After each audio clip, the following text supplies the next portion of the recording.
ಪರ್ಸೆಂಟೇಜಿಗೆ ಬರ್ಬೋದು. ಅವರು ವಿವರವಾಗಿ ಹೇಳ್ಯಾರ 580 ಅಂತ. ಅದರೊಳಗೆ ಒಂದು ಉದಾಹರಣೆ ನಿಮ್ಗೆ ಹೇಳಲೇಬೇಕಾದದ್ದು ಅಂದರೆ, ಸುಜಯ್ ಭಂಗಿ ಅನ್ನುವಂಥ ಒಬ್ಬ ಹುಡುಗ SSLC ಒಳಗೆ 61% ಮಾಡಿದವ. PUC ಸೆಕೆಂಡ್ ಇಯರ್ದೊಳಗೆ 94.2.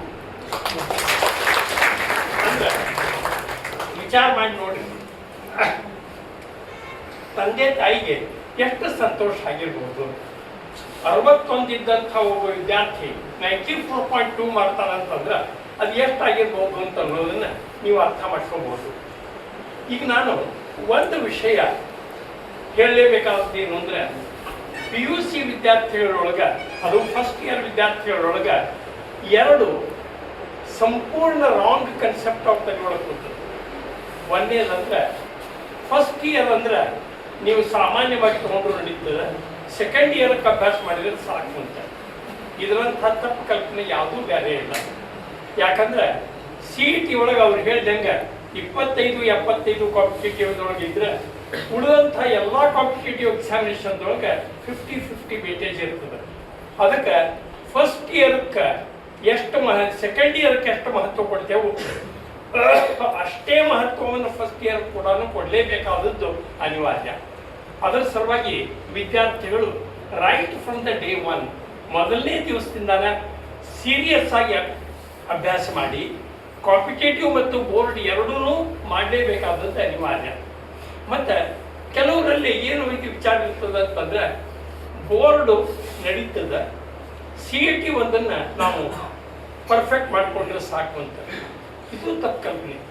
ಯಾಕಂದರೆ CET ಒಳಗೆ ನಿಮ್ಮ ಪರ್ಫಾರ್ಮೆನ್ಸ್ ಬರೋಬರಿ ಬರಬೇಕಾದ್ರೆ ಕನ್ಸೆಪ್ಟ್ಸ್ ಕ್ಲಿಯರ್ ಆಗಬೇಕು.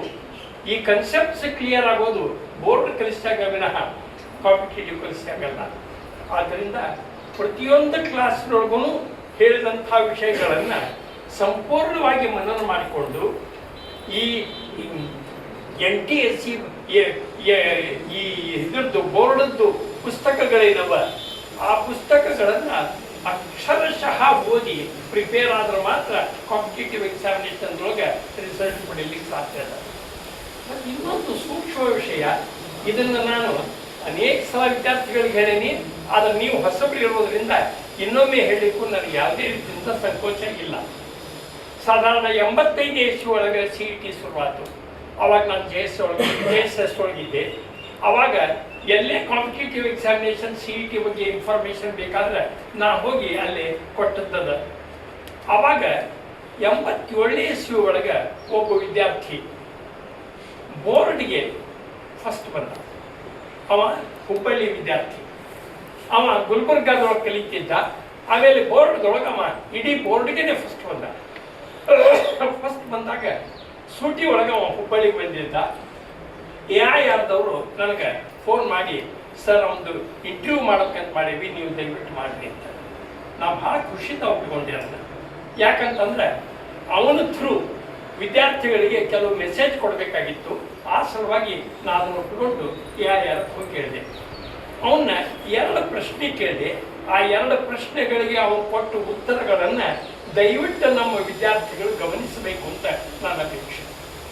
ಮೊದಲನೇ ಪ್ರಶ್ನೆ ನಾನು ಹೇಳಿದ್ದೇನು ಅಂತಂದ್ರೆ, ಮುದ್ದಾಮದಕ್ಕೆ ಕೇಳಿದೆ ನಾನು, ನೀನು ಸೆಕೆಂಡ್ ಇಯರ್ನ ಅಭ್ಯಾಸ ಯಾವಾಗ ಶುರು ಮಾಡಿ ಅಂತ. ಅವಾಗ ಅವ ಸೀರಿಯಸ್ ಆಗಿ ನಾನು ಸೆಕೆಂಡ್ ಇಯರ್ ಅಭ್ಯಾಸ ಮಾಡಿದ್ದು ಫೆಬ್ರವರಿ 10 ಸರ್. ನೀವು ಸ್ವಲ್ಪ ವಿಚಾರ ಮಾಡಿರಿ, ಮಾರ್ಚ್ 17ಕ್ಕೆ ವರ್ಷ ಪರೀಕ್ಷಾ ಇತ್ತು. ಫೆಬ್ರವರಿ 10ನೇ ತಾರೀಕಿಗೆ ಅವ ಪರೀಕ್ಷಾ ನಾನು ಪ್ರಿಪ್ರೇಷನ್ ಶುರು ಮಾಡಿದ್ದೀನಿ ನಾನು ಅಂತ ನನಗೆ ಗೊತ್ತಿತ್ತು. ಅವ ಹಂಗೆ ಹೇಳ್ತಾನಂತದ್ದು. ಆಮೇಲೆ ಅವನು ಉತ್ತರನೂ ಓದಬೇಕಾಗಿತ್ತು. ಅಲ್ಲ, ಇಡೀ ವರ್ಷದೊಳಗೆ ಏನು ಕಲಿತಿರೋದನ್ನ ಒಂದೇ ತಿಂಗಳೊಳಗೆ ಮಾಡ್ಲಿಕ್ಕೆ ಆತೇನು ನಿನಗೆ ಅಂತ. ಅದಕ್ಕೆ ಅವೆಲ್ಲ ಖಂಡಿತ ಆಗ್ತೀರಿ ಸರ್. ಹೆಂಗಾತು ಅಂತ ಅನ್ನೋದನ್ನ ವಿದ್ಯಾರ್ಥಿಗಳಿಗೆ ಸ್ವಲ್ಪ ತಿಳಿಸಿ ಅವರು ಅಂತ ಹೇಳಿದೆ. ಅವಾಗ ಅವ್ರು ಹೇಳಿದೆ, ಸರ್ ನಾನು ಕ್ಲಾಸ್ ರೂಮ್ನೊಳಗೆ ಫ್ರಂಟ್ ಡೆಸ್ಕಿಗೆ ಕೂತಿ ಕೂತು ಪ್ರತಿಯೊಂದು ಲೆಕ್ಚರ್ನೊಳಗೂ ಸಂಪೂರ್ಣ ಅದರೊಳಗೆ ತೊಡಗಿಸಿಕೊಂಡು ತಿಳ್ಕೊತಿದ್ದೆ. ತಿಳ್ಕೊಂಡ್ರೆ ನನ್ನ ಪ್ರಿಪ್ರೇಷನ್ನು ಮೆಜಾರಿಟಿ ಆಫ್ ದ ಪ್ರಿಪ್ರೇಷನ್ ಅವತ್ತಿಂದ ಕ್ಲಾಸ್ ರೂಮ್ನಾಗ ಮುಗಿದ್ಬಿಡ್ತೈತೆ. ಮನೆಗೆ ಹೋದ್ಮೇಲೆ ಒಂದು ವಿಷಯ ಅವ್ರು ಏನು ಕೊಟ್ಟಿರ್ತಾರ ನಮಗೆ ಏನಿರ್ತದೆ ಅದನ್ನ ಒಂದೊಂದು ಸಬ್ಜೆಕ್ಟ್ 20 ಮಿನಿಟ್ನಂತೆ ಓದ್ತಿದ್ದೆ. ಉಳಿದನ್ನು ಕಾಂಪಿಟೇಟಿವ್ ಓದ್ತಿದ್ದೆ. ಹೀಗಾಗಿ ನನಗೆ ಯಾವುದೇ ರೀತಿಯಿಂದ ಸಮಸ್ಯೆ ಆಗಲಿಲ್ಲ. ಮತ್ತು ಅವನ ಮಾರ್ಕ್ಸ್ ಏನು ಅಂತಂದ್ರೆ 4 ಸಬ್ಜೆಕ್ಟ್ ಒಳಗೆ PCMB ಒಳಗೆ 100 ಇಂಥ ಒಂದು ವಿದ್ಯಾರ್ಥಿ ಅಂದ್ರೆ ನಾ ಏನು ಹೇಳಿಕತ್ತೇನೆ, ಒಂದೇ ತಿಂಗಳು ಅಭ್ಯಾಸ ಮಾಡಿ ಅವ 100 ಕಲಿಬೇಕಾದದ್ದಕ್ಕೆ ಹಿನ್ನೆಲೆ ಏನು ಅಂತಂದ್ರೆ ಕ್ಲಾಸ್ ರೂಮ್ನೊಳಗೆ ನಾನು ಅಷ್ಟು ಮನನ ಆಗೋ ಹಂಗೆ ಮುಂದೆ ಕೂತಿದ್ದ ಅಂತ ಇದನ್ನ ನಾನು ವಿದ್ಯಾರ್ಥಿಗಳಿಗೆ ಹೇಳಲಿಕ್ಕೆ ಬಯಸ್ತೇನೆ.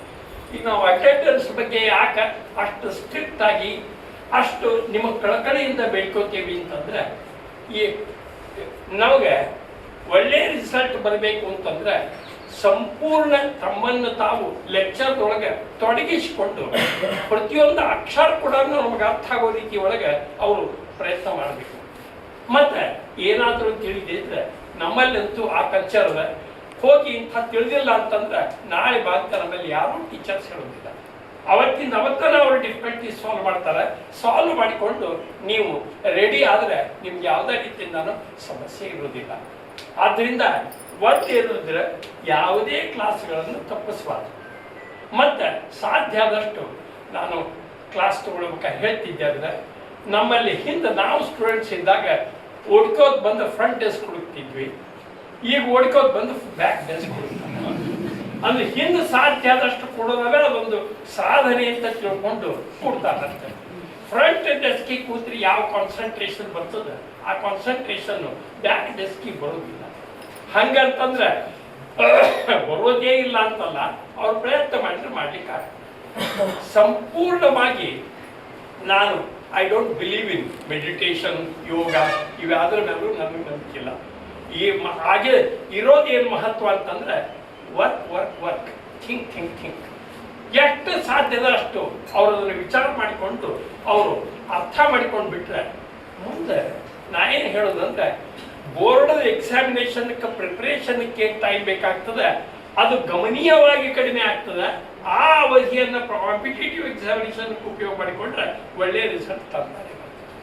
ಇದನ್ನ ನಾ ಹೇಳಲಿಕ್ಕೆ ಪ್ರಯತ್ನ ಮಾಡಲಿಕ್ಕೆ. ಇನ್ನೊಂದು ವಿಷಯ ನಾ ಹೇಳಬೇಕಾದದ್ದು ಅಂತಂದ್ರೆ, ಅವನಿಂದ ನಾವು ಉತ್ತರ ಪಡೆದೆ. ಅಲ್ಲಪ್ಪ, ಕಾಲೇಜ್ನೊಳಗೆ 10 ಮಂದಿ 15 ಮಂದಿ ನೀನು ಕ್ಲಾಸ್ ಹೇಳ್ತಿರ್ತಾರೆ, ಎಲ್ಲರೂ ಹಂಗೆ ತಿಳಿಯೋ ಹಂಗೆ ಹೇಳ್ತಿರೋದಿಲ್ಲ. ಅವಾಗ ಕ್ಲಾಸ್ನೊಳಗೆ ತಿಳಿದಿದ್ರೆ ನೀನು ಮತ್ತೆ ಏನು ಮಾಡ್ತಿದ್ದಿ ಅಂತ. ಅವಾಗ ಅವ್ನು ಹೇಳಿದ್ದು, ನಾ ಇನ್ನೂ ತನಕನೂ ನಿಮ್ಗೆಲ್ಲರಿಗೂ ಅದೊಂದು ಗೈಡೆನ್ಸ್ ಅಂತ ತಿಳ್ಕೊಡ್ರಿ ಸರ್. ಕೆಟ್ಟ ಟೀಚರು ಚಲೋ ಟೀಚರ್ ಅಂತ ಇರುವುದೇ ಇಲ್ಲ. ಎಲ್ಲ ಟೀಚರ್ನು ಚಲೋನೇ ಇರ್ತಾರೆ. ಕೆಲವರು ಹೇಳೋ ಪದ್ಧತಿ ಹೆಚ್ಚಿಗೆ ಕ್ಯಾಚಿಂಗ್ ಇರೋದ್ರಿಂದ ಅವ್ರನ್ನ ನಾವು ಚಲೋ ಅಂತ ಕರಿತೀವಿ. ಯಾರು ಹೇಳಿದ್ದು ಕ್ಯಾಚ್ ಆಗೋದಿಲ್ಲ ಇಮಿಡಿಯೇಟ್ಲಿ, ಅವ್ರ ಲ್ಯಾಂಗ್ವೇಜ್ ಅಷ್ಟು ಸರಿ ಇರಲಿಕ್ಕಿಲ್ಲ ಅಥವಾ ಅವ್ರು ಹೇಳೋ ಪದ್ಧತಿ ಸರಿ ಇರಲಿಕ್ಕಿಲ್ಲ, ಅವಾಗ ಅದಿಲ್ಲ ಅಂತ ಅಂತೇಳಿ. ಆದರೆ ಎಲ್ಲ ಟೀಚರ್ಸು ಸಬ್ಜೆಕ್ಟೇ ಕಲಿಸ್ತಾರಲ್ಲ ಸರ್, ಅವ್ರು ಹೇಳಿದ್ದರು ಎಲ್ಲ ಟೀಚರ್ಸು ಸಬ್ಜೆಕ್ಟೇ ಕಲಿಸ್ತಾರೆ. ಪ್ರತಿಯೊಬ್ಬ ಟೀಚರ್ಗೆ ಓದಿಕೊಂಡು ಬಂದು ಇದು ವಿದ್ಯಾರ್ಥಿಗಳಿಗೆ ಅರ್ಥ ಆಗಲಿಕ್ಕೆ ಬೇಕು ಅನ್ನುವಂಥ ದೃಢ ಸಂಕಲ್ಪದೊಂದಿಗೆ ಕ್ಲಾಸಿಗೆ ಬಂದಿರ್ತಾರೆ. ಅಂಥ ಟೀಚರ್ಸ್ ಆದರೂ ಕೂಡ 5 ಕ್ಲಾಸ್ ಡಿಫಿಕಲ್ಟ್ ಆಗ್ಬೋದು, 10 ಕ್ಲಾಸ್ ಡಿಫಿಕಲ್ಟ್ ಆಗ್ಬೋದು. ಒಮ್ಮೆ ನಾವು ಅದನ್ನು ಗಮನ ಹಚ್ಚಿ ಕೇಳಲಿಕ್ಕೆ ಹತ್ತಿದ್ರೆ ಆ ಲೆಕ್ಚರು ಈ ಒಳ್ಳೆ ಲೆಕ್ಚರ್ಗಿಂತ ಹೆಚ್ಚಿಗೆ ಉಪಯುಕ್ತ ಅಂತ ಆಗ್ತದೆ. ಎಷ್ಟು ಒಳ್ಳೆ ಮಾತು ಅಂದ್ರೆ, ಶಿಕ್ಷಕರು ಎಲ್ಲರೂ ವಿಷಯ ತಿಳಿಸ್ಲಿಕ್ಕೆ ಬೇಕು, ವಿದ್ಯಾರ್ಥಿಗಳಿಗೆ ಒಳ್ಳೆಯದಾಗಲಿಕ್ಕೆ ಬೇಕು ಅಂತ ಅನ್ನೋ ದೃಷ್ಟಿಯಿಂದ ಕಲಿಸ್ತಾರೆ ವಿನಃ ಯಾರೂ ಒಳ್ಳೆಯ ಶಿಕ್ಷಕರು ಅಥವಾ ಕೆಟ್ಟ ಶಿಕ್ಷಕರು ಅಂತ ಇರುವುದೇ ಇಲ್ಲ. ಅವ್ರು ಹೇಳೋ ಪದ್ಧತಿ ಒಳಗೆ ಸ್ವಲ್ಪ ಹೆಚ್ಚು ಕಡಿಮೆ ಆಗ್ಬೋದು. ಸಾಮಾನ್ಯರು ಅಂತ ಯಾರು ತಿಳ್ಕೊಂಡಿರ್ತೀವಿ ನಾವು, ಕೆಲವು ಶಿಕ್ಷಕರು ಅವರು ವೈಯಕ್ತಿಕ ಸ್ತರದೊಳಗೆ ನೀವು ಹೋಗಿ ಅವ್ರನ್ನ ಭೇಟಿಯಾಗ್ರಿ, ಅವರು ವಂಡರ್ಫುಲ್ ಟೀಚ್ ಮಾಡ್ತಾರೆ. ಅದರ ಉಪಯೋಗ ತಗೊಳ್ಳೋದು ನಿಮಗೆ ಆಗಲ್ಲ. ಆದ್ದರಿಂದ ದಯವಿಟ್ಟು ಒಂದೇನಂದ್ರೆ ಕ್ಲಾಸ್ಗಳನ್ನು ತಪ್ಪಿಸ್ಲಿಕ್ಕೆ ಹೋಗ್ತಾರೆ. ಈ ವಿಷಯದೊಳಗೆ ಎಲ್ಲ ಒಳ್ಳೆ ಮಾತಾಡಿದಾಗ ನಾವೊಂದು ಅಪಸ್ವರನೂ ಇಡ್ತೇವೆ. ಇಲ್ಲೇ ನಮಗೆ ನಿಜವಾದ ಸಮಸ್ಯೆ ಆಗ್ತಾ ಇರೋದು ಲೋಕಲ್ ಸ್ಟೂಡೆಂಟ್ಸ್. ನಿಜವಾದ ಸಮಸ್ಯೆ ಆಗ್ತಾ ಇರೋದು ಅನೇಕ ವರ್ಷಗಳಿಂದ ನಾನು ನೋಡ್ತಾ ಇದ್ದೇನೆ ಲೋಕಲ್ ಸ್ಟೂಡೆಂಟ್ಸ್ಗಳಿಂದ. ಇವರು ಕ್ಲಾಸ್ಗೆ ರೆಗ್ಯುಲರ್ ಆಗಿ ಬರೋದಿಲ್ಲ. ಫೋನ್ ಮಾಡಿದ್ರೆ 3 ದಿವಸ 4 ದಿವಸ ಅಬ್ಸೆಂಟ್ ಇದ್ದಾಗ ಫೋನ್ ಮಾಡಿದಾಗ ತಂದೆ ತಗೊಳ್ಳೋದು ಬಹಳ ಕಡಿಮೆ, ತಾಯಿ ತಗೊಳ್ಳೋದು ತಗೊಂಡು ಅವಾಗ ಆರಾಮಿದ್ದಿದ್ದಿಲ್ರಿ ಸರ್ ಅದು ಸುಳ್ಳು ಅಂತ ನನಗೂ ಗೊತ್ತು, ಅವ್ರಿಗೂ ಗೊತ್ತು. ಅಂದ್ರೆ ಈ ರೀತಿ ಅವ್ರು ತಪ್ಪಿಸಿದ್ದನ್ನ ಇವರು ಮುಚ್ಚಿಟ್ಕೊಂಡು ಅಥವಾ ಅವರಿಗೆ ಸಪೋರ್ಟ್ ಆಗೋ ರೀತಿ ಒಳಗೆ ಮಾಡ್ತಾರೆ. ನಾನು ಅನೇಕ ಸಲ ಫೋನ್ ಮಾಡಿದ್ರೆ ನಮ್ಮಲ್ಲಿ ಎಲ್ಲಾದ್ರು ಫೋನ್ ನಂಬರ್ ಇರ್ತದೆ. ಕೆಲವು ಸತ್ಯನಂತೂ ಭಾಳ ಸಿಟ್ಟು ಬಂದು ನಾನಾ ಸ್ವತಃ ಫೋನ್ ಮಾಡಬೇಕು ಅಂತ ಫೋನ್ ಮಾಡಿದಾಗ ಅದು ಔಟ್ ಆಫ್ ರೀಚ್ ಅಂತೆಲ್ಲ ಬರ್ತದೆ. ಇಲ್ಲದೆ ಅಂದ್ರೆ ಫುಲ್ ರಿಂಗ್ ಆಗ್ತದೆ, ಯಾರು ತಗೊಳ್ಳೋದಿಲ್ಲ. ಈ ರೀತಿ ಆದ್ರೆ ನಮ್ಮಿಂದ ಏನು ಮಾಡಲಿಕ್ಕೆ ಹೋಗಿದೆ. ದಯವಿಟ್ಟು ವಿದ್ಯಾರ್ಥಿಗಳೊಳಗೆ ಪಾಲಕರೊಳಗೆ ಒಂದೇ ಒಂದು ನನ್ನ ಪರ್ಸನಲ್ ಕಳಕಳಿಯ ರಿಕ್ವೆಸ್ಟ್ ಏನು ಅಂತಂದ್ರೆ, ದಯವಿಟ್ಟು ಕ್ಲಾಸ್ ತಪ್ಪಿಸ್ಬೇಡಿ. ಮತ್ತು ನಾವು ಏನಾದರೂ ನಮ್ಮ ಕಾಲೇಜ್ನೊಳಗೆ ನಮ್ಗೆ ಅವರಿಂದ ಕಂಡು ಬಂದಂಥ ಕೆಲವು ವಿಷಯಗಳನ್ನು ಪಾಲಕರಿಗೆ ತಿಳಿಸೋದಾದ್ರೆ ನಾವು ಫೋನ್ ಮಾಡಿರ್ತೀವಿ, ಅವರ ಫೋನ್ಗಳನ್ನು ರಿಸೀವ್ ಮಾಡಿ ಅದಕ್ಕೆ ತಕ್ಕಂತೆ ನೀವು ರೆಸ್ಪಾನ್ಸ್ ಕೂಡ ಕೊಡ್ರಿ. ನಾ ಕೂಡ 10 to 1 ಗಂಟೆ ತನಕ ಕಾಲೇಜ್ನೊಳಗೆ ಇದ್ದೇ ಇರ್ತೀನಿ. ಏನಾದರೂ ನಿಮಗೆ ಸಮಸ್ಯೆಗಳು ಬಂದರೆ ಖಂಡಿತವಾಗಿಯೂ ನಾನು ಬಂದು ಭೇಟಿಯಾಗ್ರಿ. ಮತ್ತು ಒಂದು ರೀತಿಯಿಂದ ನಾನು ಕಾಲೇಜಿಗೆ ಕಳಿಸಿದ್ರೆ ನನ್ನ ಕೆಲಸ ಮುಗೀತು, ಫೀ ಕೊಟ್ಟರೆ ನನ್ನ ಕೆಲಸ ಮುಗೀತು ಅಂತ ಅನ್ನುವಂಥ ಭಾವನೆಯನ್ನು ಪಾಲಕರು ದಯವಿಟ್ಟು ತಿಳಿವಳಿಬಿಟ್ಕೋಬೇಡಿ. ಇದು ಒಂದು ರೀತಿಯಿಂದ ಈ 3 ಮಂದಿ ಕೂಡಿ ಮಾಡುವಂಥ ವಿಷಯ. ಶಿಕ್ಷಕರು ತಮ್ಮ ಕೆಲಸ ಮಾಡಬೇಕು, ವಿದ್ಯಾರ್ಥಿಗಳು ತಮ್ಮ ಕೆಲಸ ಮಾಡಬೇಕು, ಪಾಲಕರು ತಮ್ಮ ಕೆಲಸ ಮಾಡಬೇಕು. ಆದ್ದರಿಂದ ದಯವಿಟ್ಟು ಪಾಲಕರಿಗೆ ನಾನು ರಿಕ್ವೆಸ್ಟ್ ಮಾಡ್ಕೊಳ್ತೀನಿ, ನೀವು ಸಂಪೂರ್ಣವಾಗಿ ಅವರ ಆಗು ಹೋಗುಗಳೊಳಗೆ ಅವರ ಪ್ರಗತಿ ಒಳಗೆ ನಿಮ್ಮನ್ನೇ ನೀವು ತೊಡಗಿಸಿಕೊಂಡು ಅದನ್ನು ಹೆಂಗೆ ಇಂಪ್ರೂವ್ ಆಗ್ಬೋದು ಅಂತ ಅನ್ನೋದನ್ನು ನಮ್ಮ ಸಲಹೆಗಳೊಂದಿಗೆ ಮುಂದೆ ಬರ್ರಿ. ಒಳ್ಳೆಯ ರಿಸಲ್ಟ್ ಬರಲಿ.